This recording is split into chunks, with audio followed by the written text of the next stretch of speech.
I was talking to my doctor the other week about my concerns that I'm getting a little shorter. He said I'm going to have to be a little patient. My name is Victor Ashley, and I'm a real estate agent out of Seattle, Washington. This is how you get a hold of me.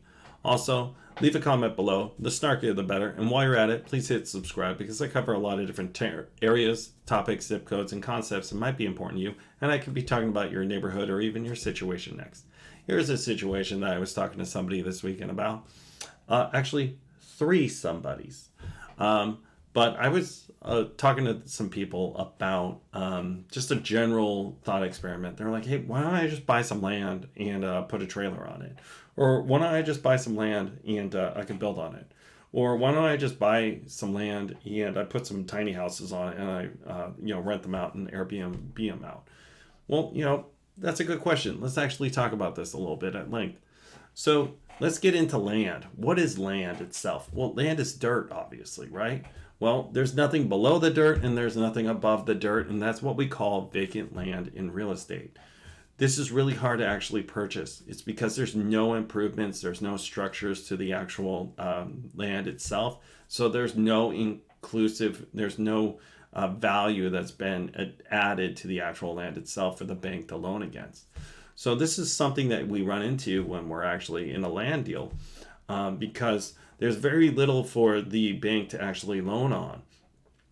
Now, usually banks like, structures like houses, condos, townhouses, even strip malls or commercial properties built on top of the land because that adds an intrinsic value to the actual land itself.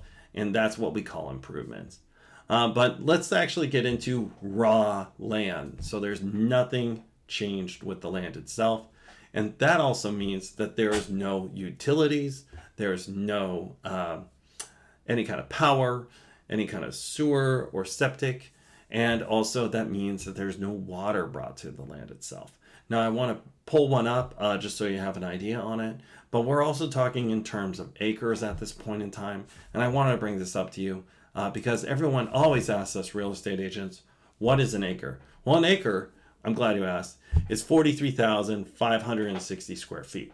This is also the square area that one man and one ox back in feudal England could plow in one day.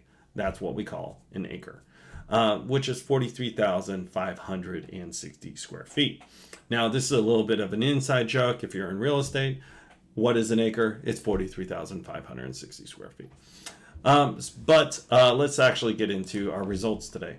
So what I pulled out, now that we know how big an acre is, I pulled up, just in King County alone, anything between 1 and 5 acres. And the reason why I did this size is because there's restrictions also on what you can actually build on how big the lot is itself. So you're going to need at least 1 acre to 5 acres depending on what you actually want. There are some restrictions just in the state of Washington as a whole because of land use documents and agreements that we've done over the years that it has to be at least a certain size to put an actual permanent structure on there to live in as a domicile. Now, I just did this search and it came up with 108 active listings for vacant land inside of this, inside of King County itself, and that is between 1 and 5 acres. Now, I also want to go into the results a little bit so you have an idea, but we're looking at a sizable amount of time. It takes a long time to actually do one of these deals in general. And as you might be able to see right here in the days on market, that's right about here in the actual showing here. But the days on market are in the hundreds. So this one on top in Vashon Island, it only has ferry access. So you're not going to be able to get to it unless you take the ferry. This has been on the market now for 10 days more than a year. So 375 days it's been on the market. It's only $75,000, but not only do you have to bring all of your building material from Seattle over to Vashon Island on the ferry, but you're also going to have to bring all your utilities, as well as your septic system as well, and actually get that done. Here's one that I actually wanted to get into for you, because this one is a little bit closer and it's not as rural. This is approximately this lot right here inside of Auburn, in the King County area next to the Green River. This one's actually pretty doable because it's inside of an area that people might actually want to buy. And this is in, just so you have an idea of how much this costs, this is $119,000. It's been on the market for 236 days. So that's approximately 8 months. Now, also, here's where we're getting to the rub with vacant land. You are only going to be able to purchase this with cash because, again, the bank wants to loan on improvements. So usually, since there's nothing improved here, this would be a private loan or a secondary loan of some sort that's held by some sort of financial institution or private loan, or even seller financing to make this happen. So this would literally sit on somebody's portfolio. They'd be collecting a little bit higher interest rate and be in different terms. It wouldn't be a 30-year mortgage like you're used to.